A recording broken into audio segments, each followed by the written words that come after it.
Hey, welcome to the Rubin Report. I'm Dave Rubin. According to the paperwork, I've got Fred Karger and Brett Erlich with me. Here we go. All right, Turkey. You may have heard that something's going down in Turkey, although the mainstream media has kind of dropped the ball on this. If you are a fan of the Young Turks, Cenk is doing a nuanced and effective job at explaining what's going on. So I want to talk about it in a kind of broad way. Basically, a bunch of protesters were at Gezi Park. The Turkish government was building another mall. They've been building a ton of malls, partly because the economy is good and people want to shop, but there's no green space in Turkey. People want parks, they're not happy. This has turned into riots and protests and all kinds of stuff. But we are not really hearing about it here in America, which is a little bizarre because we heard about Egypt, we heard about Libya, and what's going on? This is our big ally. Obama called the Turkish Prime Minister Erdogan his best friend in the Middle East, so something is amiss.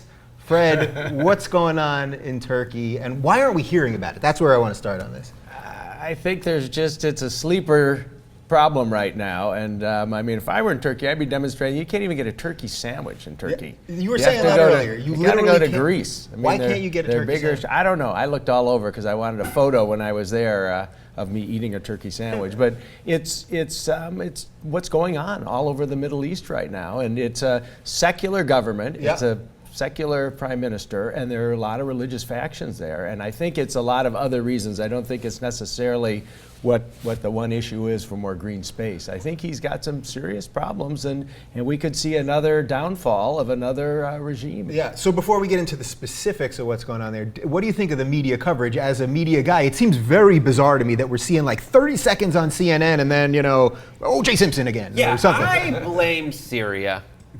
Because it was the Arab Spring, and we got behind everyone who sprung up at that point, and it was very simple, and we just ran the gamut. There was that, just Northern Africa, and we just dealt with it. And then it got to Syria, and suddenly it was complicated. Right. And now everyone's looking at it going, oh, God, first of all, Syria involves a lot of homework. There's I know this. All the photos of Turkey look like photos from Occupy Los Angeles, but I'm sure if I just peel it back, it's going to be too messy. Let's get out of it. Yeah, I actually think you're totally right on this, that Syria has caused us, because we don't know who the good guys are there, we don't know who the bad guys are, everybody's killing everybody. And I think we sort of have this fatigue. We're having like Arab Spring fatigue, where it's like, oh, this is just a repeat. We could just watch the footage from Cairo. So what is our responsibility in the world when this stuff goes on? Because there's definitely like this thing in the United States right now, like we can't get involved in anything. And I'm not saying we should be involved in Turkey, and it's not nearly as bad as the other ones, especially Syria. But what is our responsibility when we're broke and people don't want us all over the world and all that? Well, Syria is the problem, and that is a hotspot, and there are factions like John McCain who want us to go in there and take sides. Arm the rebels. Arm the Should rebels. we arm the rebels, Fred? The Taliban. Yeah. And so we've got a problem in that area. And of course, Israel's gone in and taken out what they believe are some problem areas that are fueling their enemies through Iran. Yeah. And when you look at the map of Syria, it's surrounded by Lebanon and Iraq and Iran. We've got some serious geographic problems there. We need to watch it carefully, but I don't think we need to get into that area and expose our troops because of a civil war that's going on there. But Assad has got to go. Yeah, is part of the problem that Syria is such a freaking mess that we can't do anything in Turkey because we sort of need the government there because that we are friendly enough with them that we can't have Turkey going down while Syria is going down. I mean, it's just dominoes, right? And how down? Turkey is a different beast than all the rest of the Arab Spring nations because Turkey's secular, and it is more than 50%. It's mostly Muslim. Yeah. So it's like this weird. You ever see the movie or the TV show Sliders? Yes. With Jerry O'Connell, where he would Slider. He would slide into a different dimension where most of the stuff was the same. And there was like one key difference. That's what Turkey is. Like, you look at it, it looks like San Francisco. Yeah. But like something like, and it all has like Roman letters, but like then you see like the little, diaresis, those two dots over some letter, and you're just like, wait a minute, that's not San Francisco. Right. But I think what we can glean from it is is to understand that right now it is in the nascent stages of something that could get big, but right now it's pretty much localized to a specific parks in certain cities. There's some fantastic hashtags like Resistanbul. Yeah, that's a good one. That's something we can glean. Right. But isn't it funny that it takes a hashtag to get us involved? Because, for sure. Because truly, I mean, the Turkish prime minister said this week that the biggest problem here is Twitter.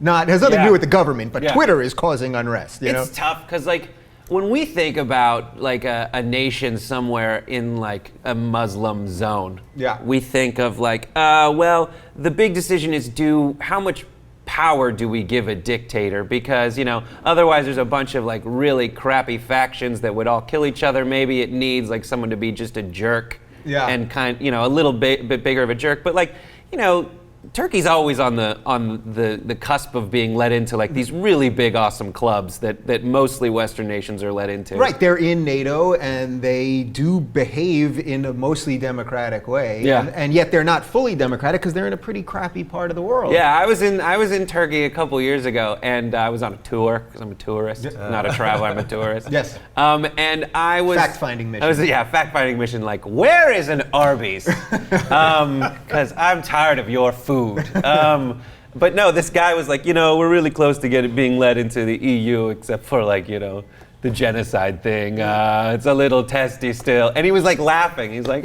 Turkey, we've got problems. Yeah, what are you gonna do? All right, final thought on this though. The part that seems fascinating to me is that it seems very obvious to me that America doesn't want anything to do with that part of the world anymore. But if we pull out and we have no money and all that stuff and we don't want our troops getting killed, all legitimate reasons, if we don't do anything good, is there anyone left? Like, I feel like the world will just go to hell in a handbasket. And maybe that's just the way it's kind of going to be, because no one else is going to jump in and ever try to do something good, right? If the U.S. doesn't do it, is anyone going to do it? Well, I like what the Secretary of State, John Kerry, is doing right now, which is trying to negotiate with Assad and to get some peace there. James Baker, who was the Secretary of State under George H.W. Bush, he went to Syria 23 times to try and get Assad's father to go to the Madrid peace talks, and that's what we really need. Keep going back. He was persistent. He finally got Assad on that 23rd trip to go to Madrid for the peace talks. So we need to negotiate. We don't need to just go in there and arm the rebels, and I think that's a better solution. Right, and we're working on it. Right, they want to arm rebels. We don't know who the rebels are. I also saw that this week now France is saying there absolutely was chemical weapons in Syria, and it's like, well, now what do we do? Like, why is it that we care more about how people get killed, whether it's by regular weapons or chemical weapons, than how many? Because 80,000 seems like a lot of people, doesn't it? It's a diplomacy word cloud, because we know that chemical weapons are a bad thing. That sounds bad. And we went in because we were looking for them in Iraq. If we actually find them, something must be major, right? Yeah. And being like, and right now in the grand scheme of things, like relations with Turkey are touchy anyway, because recently there was that run-in with the Israel and Turkey, and we made Turkey an enemy, and we need them because they're a foothold in that area. I would think of, this is terrible what I'm about to say, but Syria is an Africa major, and Turkey is an Asia Minor, so let's leave it at that. All right, well, anyone on CNN, Wolf, if you want to air this clip to explain some of this stuff that seems to have gone over your head, you have full rights to it. I'm happy to lend it to you.